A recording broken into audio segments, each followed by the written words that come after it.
झालेल्या कार्यक्रमामध्ये उपमुख्यमंत्री एकनाथ शिंदे यांनी जय हिंद जय महाराष्ट्र म्हटल्याबरोबरच जय गुजरातची सुद्धा घोषणा दिली आणि या घोषणेच्या नंतर आता राज्यभरातले मनसैनिक जे आहेत ते कुठेतरी आक्रमक झालेले पाहायला मिळतात। खरं तर एकनाथ शिंदे यांना या कार्यक्रमामध्ये जय गुजरात असं का म्हणावं असं वाटलं हा प्रश्न पडलाय। खरं तर पाहिलं तर हा जो कार्यक्रम होता हा गुजराती समाजाच्या वतीने एक स्पोर्ट्स अँड कन्व्हेन्शन सेंटर तयार करण्यात आलेला आहे, त्याच्या उद्घाटनाचा कार्यक्रम होता। स्वतः केंद्रीय गृहमंत्री अमित शहा त्या ठिकाणी होते आणि त्यांच्याच उपस्थितीमध्ये हा सगळा कार्यक्रम झाला आणि त्यावेळी या घोषणा देण्यात आल्या। त्यामुळेच आता कुठेतरी पुण्यातले सुद्धा मनसैनिक जे आहेत ते आक्रमक झालेले पाहायला मिळतात। पुण्यातल्या बालगंधर्व चौकामध्ये या सगळ्याच्या विरोधात निषेध आंदोलन सुद्धा सुरू आहे। आपण बघणार आहोत थेटपणे मनसैनिकांच्या प्रतिक्रिया यावरती काय आहेत, काय वाटतंय, काय गरज पडली असेल की एकनाथ शिंदेंना असं म्हणावं लागलं, काय गरज पडली असेल असं काय लाल घोटेपणा आहे हा सगळा, हा गुजरात पाशी यांचा लाल घोटेपणा आहे। हे सगळं महाराष्ट्र गुजरातच्या धर्तीवरती विकायला निघाले थे, यांचे काय बार्गेनिंग झाले काय आम्हाला माहित नाही, पण आम्ही महाराष्ट्र जनतेने यांना सत्ता दिली होती तर हे गुजरातला सगळा महाराष्ट्र विकायला चालले, हा यांचा लाल घोटेपणा आहे। हा लाल घोटेपणा करायचं किती, हा अति लाल घोटेपणा चाललेला आहे यांचा, याच्यावरती याचा म्हणजे अतिरेक होते, अतिरेक। गुजराती समाजाच्या वतीने कार्यक्रम आयोजित केला होता म्हणून त्यांनी जय गुजरात म्हणले तर चुकलं कुठे असा प्रश्न होता। आमचं म्हणणं चुकलं कुठं हा विषयच नाहीये। महाराष्ट्रातल्या जनतेने मराठी जनतेने यांना सत्तेवर बसवलंय। बाळासाहेबांचा वारसा सांगतायत ना, ते बाळासाहेबांचा वारसा सांगितल्यानंतर जय हिंद जय महाराष्ट्रानंतर जय गुजरात ही घोषणा आली कुठनं महाराष्ट्रात? आमच्या अस्मितेवरती मीठ चोळता का तुम्ही? मराठी माणसाच्या अस्मितेवरती मीठ चोळता जय गुजरात म्हणून? जय गुजरात हे गुजरातमध्ये चालेल ना? गुजरातमध्ये म्हणतात का जय महाराष्ट्र? नाही म्हणत ना भाषणामध्ये, ते जय गुजरात म्हणतात। मग इथं जय हिंद जय महाराष्ट्र म्हणताना जय गुजरात आलं कुठनं? ह्या उपमुख्यमंत्र्यांनी केलेल्या विधानाचा आम्ही तीव्र शब्दात निषेध करतोय। त्यांनी यापुढे अशी विधानं करणं टाळावंय।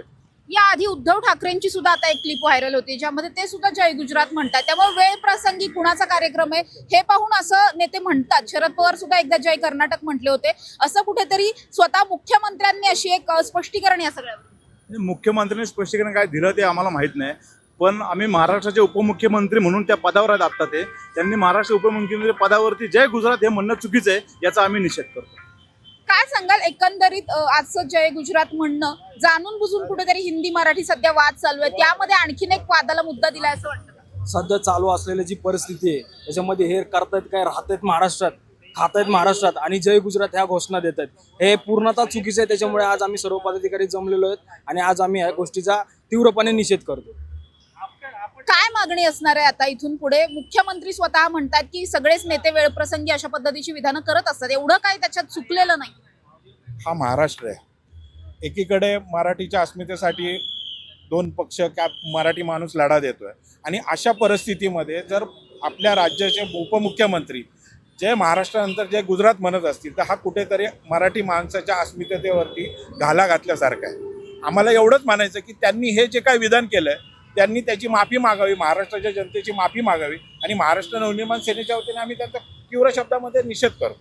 एकनाथ शिंदे जे काही म्हटले हे ते स्वतः म्हटले असतील की त्यांना म्हणायला लावलं गेलंय असं वाटतं? आता ही कल्पना नाही, कारण ते गुजरातच्या जो ताफा आलता त्या ताफ्यात फिरत होते, त्यामुळे ना का आम्हाला असं वाटतं की ठाण्याचा वाघ गुजरातच्या पिंजऱ्यात गेलाय असं आम्ही टॅगलाईन केलेली आहे आणि त्यांनी त्यांना सांगितलं का यांचं ते ऐकतात हे आम्हाला माहित नाही, परंतु ठाण्याचा वाघ गुजरातच्या पिंजऱ्यात गेला हे नक्की आहे।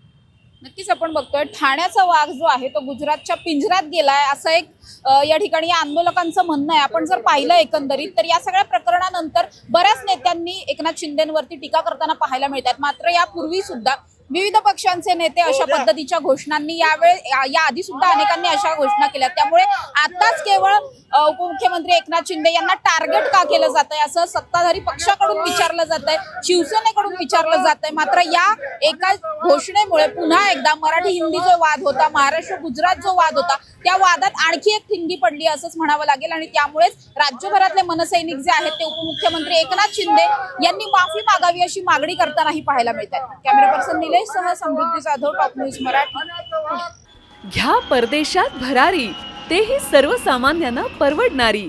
1 रुपया भरा आणि थायलंडमध्ये फिरा। सचिन इंटरनॅशनल घेऊन आले आहेत जगातली सर्वात स्वस्त परदेश टूर।